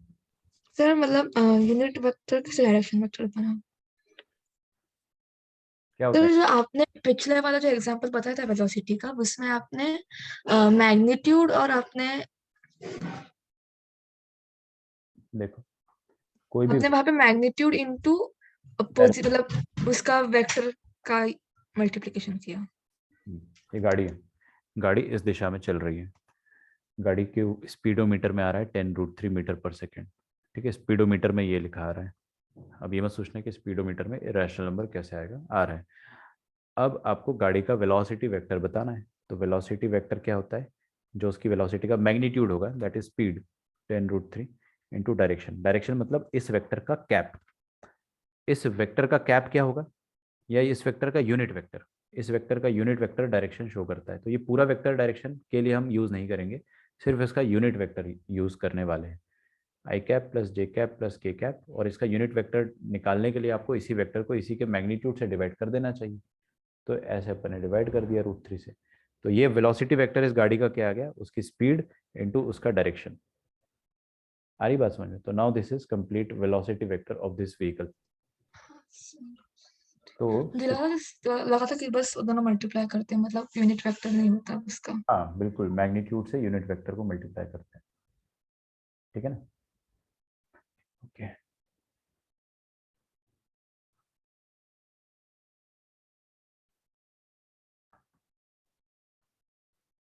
Just a minute. अब रिजल्टेंट निकाल लेता हूं मैं। ओ ए वेक्टर क्या है, देखो इधर ए को तो बाहर रहने दो, ओ ए वेक्टर क्या है, और √2 को भी बाहर रहने दो। तो A/√2 सब में आएगा, तो वो तो मैं पहले ही कॉमन ले रहा हूँ। 3j cap plus 3k cap, 3j cap plus 3k cap, ये ओ ए वेक्टर हो गया। और A/√2 इसमें भी बाहर आएगा ओ बी में, और वो अंदर क्या आ जाएगा 2i cap plus 2k cap. और ऊपर वाले में देखेंगे हम 1i cap plus 1j cap, ठीक है। तो ये A/√2 बाहर रहने दो। फाइनली अपने पास आई कैप और आई कैप वाले टर्म जो है वो ऐड होके 3 दे रहे हैं, 3i कैप। जे कैप और जे कैप वाले टर्म जो है वो ऐड होके आपको 4j कैप दे रहे हैं। और के कैप और के कैप वाले टर्म ऐड होके आपको 5k कैप दे रहे हैं, ठीक है। तो हमारे पास जो रिजल्टेंट वेक्टर है वो आ गया है। बस आपको क्या देना है आंसर, आपको रिजल्टेंट वेक्टर का मैग्नीट्यूड बताना है। तो magnitude of any resultant vector, देखो ये कांस्टेंट को मैग्नीट्यूड से कोई कोई लेना देना नहीं, ये बाहर ही रहेगा, ठीक है। इसको बाहर ही रखो, बस इसका मैग्नीट्यूड अपने को निकालते आता है। कैसे आता है, √3² प्लस 4² प्लस 5²। तो ये आ जाएगा A/√2, और 9 और 16 25, 25 25 50, ठीक है। So this is 8।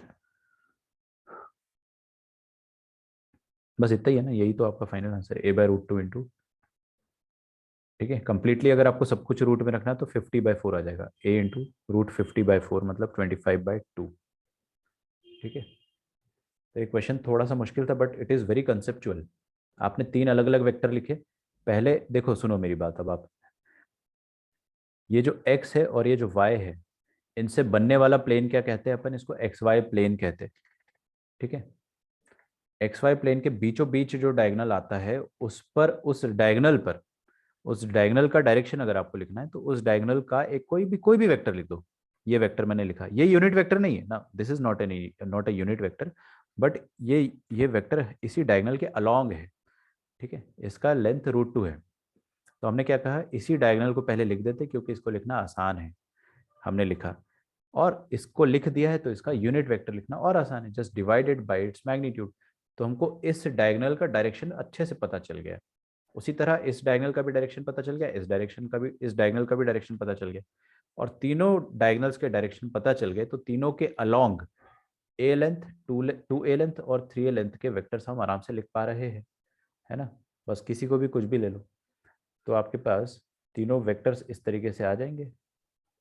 ठीक है, आपको अगर हल्का सा भी यहाँ पे संदेह लगे, डाउट लगे, तो ये भी लिख लो मेरे साथ साथ कि ओसी वेक्टर क्या है। O C vector is nothing but A into O C cap. ठीक है, और O B vector is nothing but उसका मैग्नीट्यूड इंटू ओ बी का डायरेक्शन, और O A vector is nothing but 3a into O A cap. ऐसे भी आप आराम से लिख लो, कभी भी कंफ्यूज नहीं होना है, और थोड़े थोड़े कन्फ्यूजन्स जो आएंगे आपको वो यहीं से, मुश्किल क्वेश्चन से ही क्लियर होते। तो हमने बहुत बहुत हैवी कंसेप्ट आज पढ़ा है। कंसेप्ट नहीं है तो क्वेश्चन है। ठीक है, नॉर्मली मैं क्वेश्चन छोड़ देता, मेरे को क्या है, मेरे को तो कोर्स जल्दी कराना है, लेकिन आराम से पढ़ो आप, कोई दिक्कत नहीं है। एक क्वेश्चन मैं आपको होमवर्क में दूंगा, और वेक्टर्स कल मॉर्निंग में क्लास के लिए आप लोग कितना रेडी हो? ए वेक्टर क्या बोल रहे हो रिचा? सर प्लीज नहीं सर, फिर ये वेक्टर वेलोसिटी वेक्टर की तरह ही होता है क्या? हाँ बिल्कुल बिल्कुल रिचा, आप यही समझ लो कि एक गाड़ी है जो कि ए वेलोसिटी से चल रही है, और किस दिशा में चल रही है? I cap plus J cap by √2 इस दिशा में चल रही है। तो उस गाड़ी की वेलोसिटी ये हो जाएगी, this will be the velocity vector of that vehicle. बस ऐसे आप सोच सकते सर वो रूट टू रूट के अंदर जाएगा तो 25 बस बचेगा ना। हो। 4 जाएगा ना रूट, अच्छा हाँ, तो √50/22 कितना हो जाएगा? 25 √50 और ये 2 ऐसा हो जाएगा 25। 25 का रूट कितना होता है? 5। 5 ही हो जाएगा ना। मैंने बहुत छोटी सी चीज़ पे ध्यान नहीं दिया, आप लोग इसको प्लीज़ ठीक कर लेना है। आंसर आपका 5 ही आ जाएगा। ठीक है, अगला आपका है वेक्टर्स ए। अब देखो साफ साफ बोला है वेक्टर, मतलब ये कोऑर्डिनेट नहीं है, पोजीशन वेक्टर नहीं है, ये जीता जागता लंबा सा वेक्टर है तीर के साथ। Vector A 3i cap plus J cap -2k cap, B vector -i cap plus 3j cap plus 4k cap, और सी वेक्टर मॉर्निंग में, अर्ली मॉर्निंग में ख़त्म कर दो। हाँ मैं वही चाह रहा हूँ, फिर मैं आपकी अदरवाइज आफ्टरनून में लगाऊंगा class. 4i cap -2j cap -6k cap.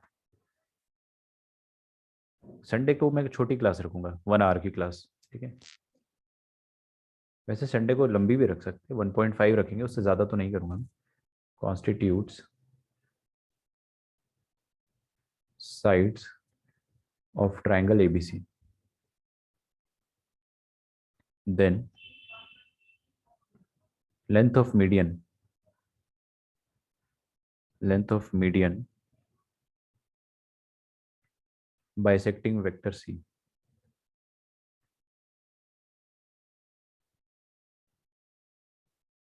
Is what?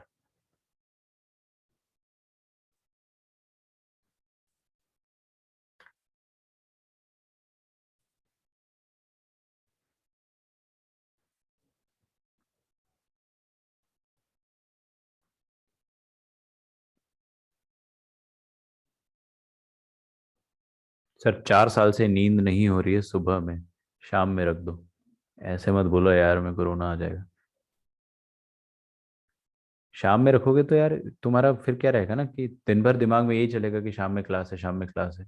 वो फ्री वाली फीलिंग नहीं आएगी ना, सुबह फ्री हो जाओगे। और नींद का क्या है, तुमको रात में क्यों जगना है? हाँ, क्या करोगे जाग के? पढ़ाई करोगे? मत करो। गर्लफ्रेंड से बात तो करोगे नहीं, तो उसका रीजन भी है ना। तो भाई सो जाओ और सुबह उठ जाओ। सुबह में नींद नहीं हुई तो मजा नहीं आता। 10:30 बजे सो जाना, ठीक है ना। इतना क्या टेंशन ले रहे हो विवेक? मेरे को लग रहा है कि तुमको 13 फरवरी है और 14 फरवरी है, तो कुछ प्लान व्लान तो नहीं है तुम्हारे? हाँ यार। उठ जाना भाई, इतना क्या लोड ले रहे हो?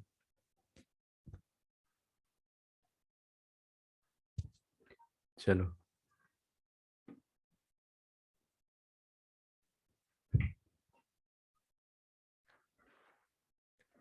तो एक काम करते हैं, इसके आगे अपन कल ही कंटिन्यू करते हैं, है ना। क्योंकि इससे ज़्यादा अपनी खोपड़ी में नहीं घुसा तो भी खतरा है।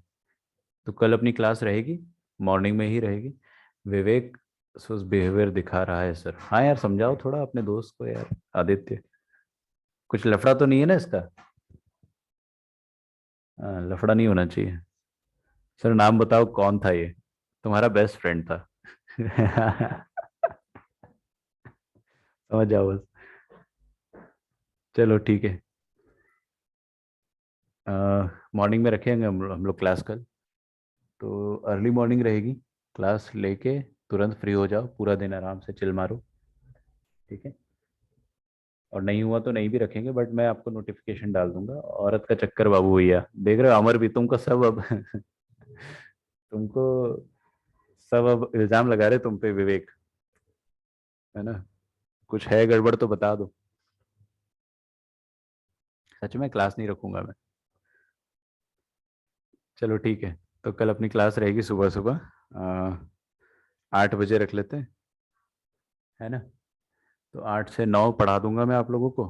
फ्री हो जाओ और फिर चिल मारो। फिर आपको जहाँ जाना है वहाँ जाओ। कहाँ ही चले जाओगे ऐसे? हाँ, जानता नहीं हूँ क्या मैं तुम लोगों को? चलो, क्या बोल रहे हो विवेक सर? परसों भी प्रैक्टिकल के लिए सुबह जल्दी उठना, यही कहना चाह रहे हो ना? हाँ तो भाई रात में जल्दी सो, दिन में पूरा टाइम पढ़ो ना। रात में जल्दी सो जाओ, ठीक है। प्रैक्टिकल भी दे दो। All the best. और थोड़ा कल क्या, थोड़ी मेहनत कर लोगे तो जल्दी ही आपका सिलेबस हो जाएगा, है ना। कोविड की वजह से थोड़ा ब्रेक आ गया था, मैंने भी 2-3 दिन नहीं पढ़ाया आपको। तो थोड़ा अपन वो टाइम कवर कर लेंगे, ठीक है। पीस वाली नींद आएगी आपको, बिल्कुल आएगी। सो जाना भाई मेरे, इतना इतना तो मैंने कभी किसी को रोते हुए नहीं देखा है। सो जाना, उठ जाना। वैसे भी तुमको मंडे से वैसे भी सेंटर जाना है, ऑफलाइन क्लास भी चाहिए तुमको। सुबह सुबह वहाँ 6 बजे तुम्हारी वैन आ जाएगी। हाँ, उसमें तकलीफ नहीं है तुम्हें। चलिए, बाय एवरीवन। ठीक है, जो भी रिकॉर्डिंग देख रहा है लाइक वाइक कर दो, पापा पड़ जाएगा तुम लोगों को। लगाता हूँ मैं नेक्स्ट क्लास मॉर्निंग में, ठीक है। सर वही तो कह रहा हूँ। विवेक चिल चिल चिल चिल, 11 बजे सो जाओ। सो जाओ 11 बजे आज, ठीक है। वैसे भी तुम्हारा जो एग्जाम रहेगा ना, SUS क्या होता है, सुस क्या होता है? तुम्हारी जो एग्जाम रहेगी IIT की, वो सुबह सुबह 9 बजे से रहेगी, है ना। और उसमें तुमको 6 बजे घर से निकलना पड़ेगा, क्योंकि लास्ट ईयर सबका सेंटर 2-2 घंटे दूर था। 2-2 घंटे दूर सेंटर होता है। तो तुमको बहुत जल्दी निकलना पड़ता है, क्योंकि उस दिन ट्रैफिक भी होता है, और अगर आपको कोई छोड़ने वाला नहीं हो, ठीक है। कोई छोड़ने वाला अगर नहीं हो तो फिर समझ रहे हो, पब्लिक ट्रांसपोर्ट से जाना आना, कैब वैब करना, वो सारे प्रॉब्लम्स जो है वो भी आपके साथ डिस्कस होंगे। लास्ट ईयर भी हुआ था। तो उठना तो है बेटा, और सुबह सुबह ही उठना है। तो रात में जल्दी सोना ही है आपको, तो अभी से सोने की आदत। सस्पेक्शन सर, सस्पेक्शन सस्पेक्ट सर। अच्छा, दाल में कुछ काला है विवेक। विवेक की दाल में कुछ काला नहीं है, ठीक है। विवेक को मैं जानता हूँ अच्छे से। मतलब काला हो सकता है, अभी नहीं है, ठीक है। मैं आपकी काबिलियत पे शक नहीं कर रहा हूँ। चलो हम मिलते हैं नेक्स्ट क्लास में। तुम लोग वरना मेरी क्लास खत्म ही नहीं करने दोगे, बहुत बातें करते हो, ठीक है। चलो बाय एवरीवन, थैंक यू। कल की क्लास मिस मत करना। DCDR पढ़ रहे हैं हम, पूरा 3D गायब हो जाएगा। डायरेक्शन कोसाइन डायरेक्शन रेशो बहुत आसान है, लेकिन पढ़ना जरूरी। लाइव में पढ़ लेना, मज़ा आ जाएगा। चलिए bye everyone. Good night. Good night क्या, गुड इवनिंग है अभी। चलो बाय बाय।